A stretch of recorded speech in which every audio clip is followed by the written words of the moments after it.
प्रथमः पाठः वंदे भारत मातरम। यह पाठ पढ़ेंगे। पहले इस पाठ के बारे में बताया गया है। वंदे भारत मातरम, इसका अर्थ क्या है? हम सभी भारत माता की वंदना करते हैं। अम्ब वयं विभिन्नेषु कार्यक्रमेषु आकाशवाण्यां शालायां च वन्दे मातरम् इति गीतं बहुत्र शृणुमः, किन्तु अस्य अर्थं न जानीमः। मातः अस्य कः अर्थः? बच्चे ने पूछा, हे माँ, वयम हम सब विभिन्नेषु कार्यक्रमेषु विभिन्न कार्यक्रमों में आकाशवाण्याम आकाशवाणी के माध्यम से शालायाम च और विद्यालयों में वंदे मातरम इति गीतम बहुत्र श्रुणुमः बहुत बार सुनते हैं। किंतु अस्य अर्थ न जानीमः, लेकिन इसके अर्थ को नहीं जानते हैं। मातः अस्य कः अर्थ है? माँ, इसका अर्थ क्या है? इदम गीतम कह लिखितवान, इस गीत को कौन लिखा है? इत्यपि मम जिज्ञासा अस्ति, यह जानने की मेरी जिज्ञासा है, मुझे जानना है। माँ ने कहा, वत्सो, हे पुत्र और पुत्री, महान देशभक्तः बंकिम चंद्रः चट्टोपाध्यायः द्व्यधिकशीतिः अष्टादशतमे वर्षे आनंदमठः इति नामकम् उपन्यासं लिखितवान्। हे पुत्रों, महान देशभक्त बंकिम चंद्र चट्टोपाध्याय ने 1882 में 1882 ईस्वी में आनंद मठ उपन्यास लिखा, जिसमें वंदे मातरम इस गीत को उसमें वहां पर स्थान दिया, वहां लिखा वंदे मातरम इत्यस्यर्थः अस्ति। वंदे मातरम इसका अर्थ है वयम, इत्यस्य अर्थः अस्ति, इसका अर्थ है यत् कि अहम मातुः वंदनम करो, मैं भारत माता की वंदना करता हूँ, भारत माँ को प्रणाम करता हूँ, इति इस तरह से।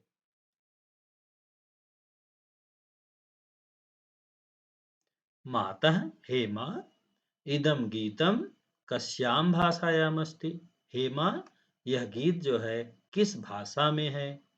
पुत्री, माँ ने कहा, हे पुत्री, एतद् गीतम संस्कृत भाषायाम आंग्ल भाषायाम इति भाषाद्वये वर्तते। यह जो है संस्कृत भाषा और बांग्ला भाषा में है। मातः अस्मिन् गीते वर्ण विषय कः अस्ति? हे माँ, इसमें वर्णित विषय क्या है? इसमें इस गीत में किस विषय में बताया गया है? पुत्र, अस्मिन् गीते भारत मातुः स्वरूपस्य रम्यं वर्णनम अस्ति। हे पुत्र, इस गीत में भारत माता के रमणीय स्वरूप का, सुंदर स्वरूप का वर्णन किया गया है। अब नीचे भारत देश का जो प्राचीन मानचित्र है उसका भी यहाँ पर इन्होंने वर्णन किया है। विभिन्न तीर्थ क्षेत्रों के नाम, पवित्र नदियों के नाम, श्रेष्ठ पर्वतमालाओं के नाम भी इसमें वर्णित किया है। इसको आप देखेंगे।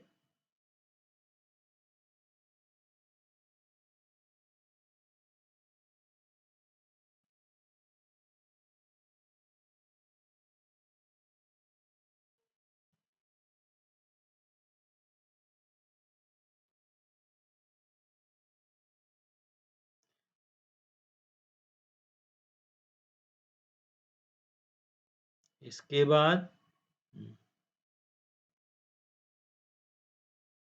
अम्ब एतस्य गीतस्य किं वैशिष्ट्यम? हे माँ, इस गीत का वैशिष्ट्य क्या है?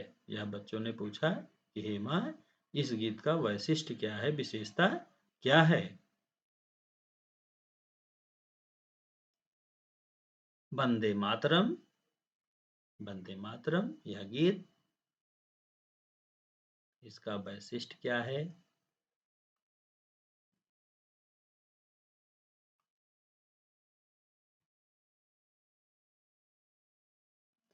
इति गीतस्य अर्थः इतिहासः च कियान् महान् खलु अस्ति। इस गीत का जो महात्म्य है, इस गीत का जो अर्थ है, वह बहुत ही महान है, इसके बारे में वर्णन किया गया है। अब आगे देखते हैं। बालौ स्वतन्त्रतायाः आन्दोलने सर्वे देशभक्ताः एतद् गीतं मंत्रम इव गायन्ति स्म। हे बालकों, हे पुत्र पुत्रियों, स्वतंत्रता के आंदोलन में सभी देशभक्त इस गीत को मंत्र के समान गायन करते थे, गाते थे। संप्रति अपि, आज भी यह गीत, इदम गीतम श्रुत्वा गीत्वा च वयं सर्वे भारतीयाः प्रेरिता भवामः।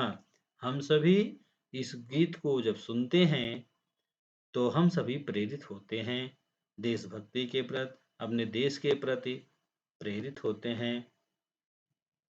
अम्ब हेमा साधु अधुना वयं भारत मातुः त्रिवर्णध्वजस्य विषये जानीमः।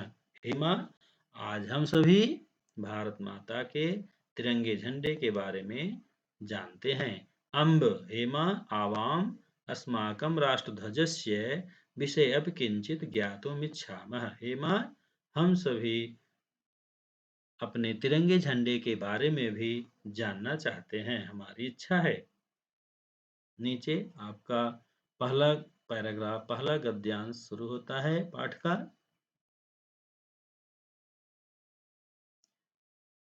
ईशा अस्माकं वत्सला भारत माता। गद्यांश आप ध्यान से सुनेंगे, उसके बाद अर्थ को सुनेंगे। ईशा अस्माकं वत्सला भारत माता, यह वत्सला भारत माता है। अहो अस्माकं भारत मातुः महात्म्यम, अहो हमारे भारत माता का जो महात्म्य है, साक्षात पर्वतराज हिमालय मुकुट रूपेण अस्याः मस्तके शोभते। इसके महात्म्य को बताते हुए, भारत देश की विशेषता को बतलाते हुए, साक्षात पर्वतराज हिमालय मुकुट के रूप में सुशोभित है। इसके मस्तक पर, भारत देश के मस्तक पर सुशोभित है हिमालय राज पर्वत। अस्याः चरणौ, इसके चरणों को प्रक्षालयति स्वयं रत्नाकरः। अस्याः चरणौ, इसके चरणों को प्रक्षालयत, स्वयं पखारता है, धोता है। स्वयं रत्नाकरः समुद्रः, स्वयं रत्नाकर समुद्र इसके चरणों को प्रक्षालित करता है। भारत भूमौ महेंद्रः मलयः सह रैवतक विंध्यः अरावली इत्यादयः श्रेष्ठा पर्वता विराजन्ते। भारत भूमि पर महेंद्र, मलय, सहत, रेवतक, विंध्य, अरावली आदि श्रेष्ठ पर्वत विराजमान हैं। ये सभी भारत देश की विशेषता को बढ़ाते रहते हैं। अत्रैव गंगा यमुना सरस्वती सिंधु ब्रह्मपुत्र गंडकी महानदी नर्मदा गोदावरी कृष्णा कावेरी इत्यादि पवित्राः नद्याः प्रवहन्ति। यहीं पर ही गंगा यमुना सरस्वती सिंधु ब्रह्मपुत्र गंडकी महानदी नर्मदा गोदावरी कृष्णा कावेरी आदि पवित्र नदियां यहीं पर प्रवाहमान होती रहती हैं। नद्यः अपि अस्माकं मातरः एव। हे पुत्रों, नदियां भी हमारी माता के समान हैं। आगे मोक्षदायिनी पुरियों का वर्णन है।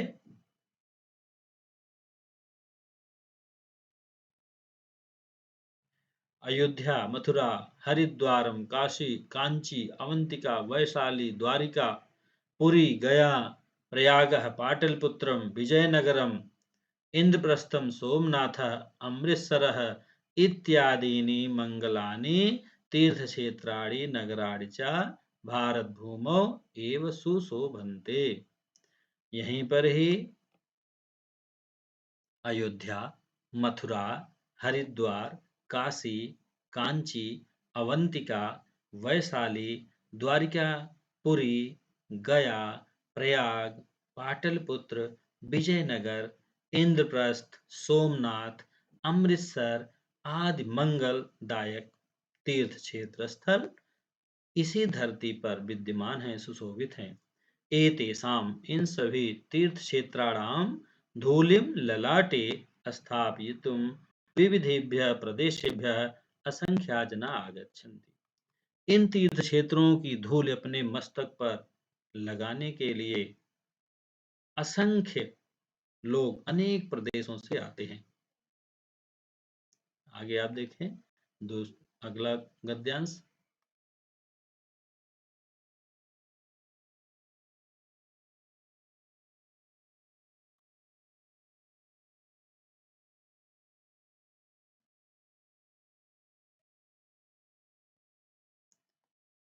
भारत मातु हस्ते विलसति त्रिवर्ण युतः राष्ट्रध्वजा।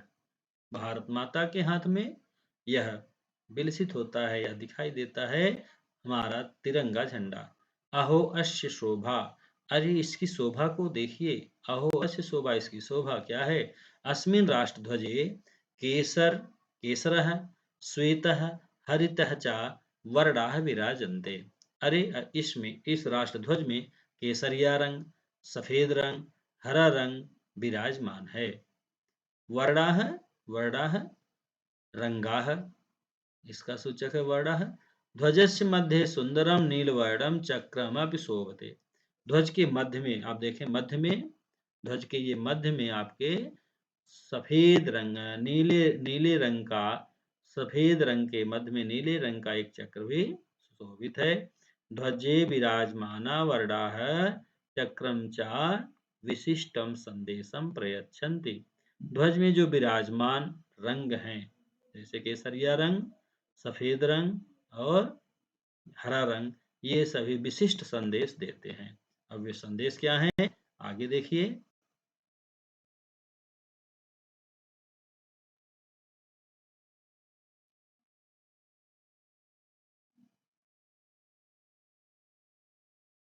त्रिवर्ण ध्वजस्य ऊर्ध्वभागे विराजते केसर वर्ण। आप ध्यान से देखें, ऊपर जो है सबसे ऊपर ये आपका ऊपर जो है ऊर्ध्वभाग में सबसे ऊपर केसरिया रंग है। एषः वर्णः त्याग परंपरायाः, यह जो है त्याग परंपरा का शौर्य परंपरा का सूचक है। ये भारत मातुः आजीवनम सेवाम कृतवन्तः, जो लोग भारत माता का आजीवन सेवा करते हैं। देशस्य स्वतंत्रतां प्राप्तुं सहर्षं स्वप्राणान् अर्पितवन्तः, देश की स्वतंत्रता के लिए सहर्ष अपने प्राणों का त्याग कर देते हैं। तेषां वीराणां बलिदानम सूचयत एष वर्णः, उनके बलिदान को उचित करता हुआ यह रंग है।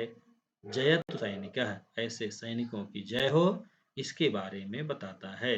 आगे है इति वक्तुम अस्मान प्रेरयति ध्वज स्थितः अयम केसर वर्णः। इति वक्तुम, यह बोलने के लिए, अस्मान प्रेरयत, हम सबको प्रेरित करता है, ध्वज स्थित, इस ध्वज में स्थित, अयम केसर वर्ण, यह जो केसरिया रंग है, यह हम सबको प्रेरित करता है, मोटिवेट करता है कि ऐसे सैनिकों की जय हो। आगे है आपका अगला गद्यांश, अगले गद्यांश पर चलते हैं। जितना योगदान हमारे सैनिकों का है वैसा ही हमारे किसान भाइयों का भी योगदान है, उसके बारे में वर्णन है। कृषक बांधवाः, किसान भाई, अस्माकं भारत भूमि, हमारी भारत भूमि को, सर्वदा स्वस्वेद बिंदुभिः सिंचन्ति, अपने पसीने की बूंद से सींचते हैं। स्वेद बिंदुभिः सिंचन्ति, अपने पसीने की बूंद से सींचते हैं, अर्थात इतना अथक परिश्रम, कठिन परिश्रम करते हैं कि उनके शरीर की एक एक बूंद जो है इस धरा पर गिरती है और वे इस धरा को सिंचित करते हैं। एतेषां परिश्रमेण एव भारत भूमि हरित वर्णमयी समृद्धा सस्य श्यामला च संजाता। उन्हीं के परिश्रमों से भारत भूमि जो है हरित वर्णमयी, हरी भरी दिखाई देती है, समृद्ध दिखाई देती है, सस्य श्यामला दिखाई देती है। भारत मातुः समृद्धे एषा आभा हरित वर्ण रूपेण अस्माकं राष्ट्रध्वजे विराजते। भारत माता की यह समृद्धि, यह आभा, यह सुंदरता हरे रंग के रूप में हमारे राष्ट्रध्वज में दिखाई देती है। जयतु कृषकः, ऐसे किसानों की, भारतीय किसानों की जय हो। इति वक्तुम अस्मान् प्रेरयत ध्वज स्थितः एष हरित वर्णः, इति वक्तुम, यह बोलने के लिए हम सबको प्रेरित करता है। ध्वज स्थिता, ध्वज में स्थित, एषः हरित वर्ण, जो हरे रंग का है, जो हरा रंग है, यह बोलने के लिए प्रेरित करता है, बताता है। आगे है आपका, जैसे ही हमारे किसानों का योगदान है, वैसे ही हमारे वैज्ञानिकों का योगदान है, शिक्षकों का योगदान है, इस तरह से योगदान है।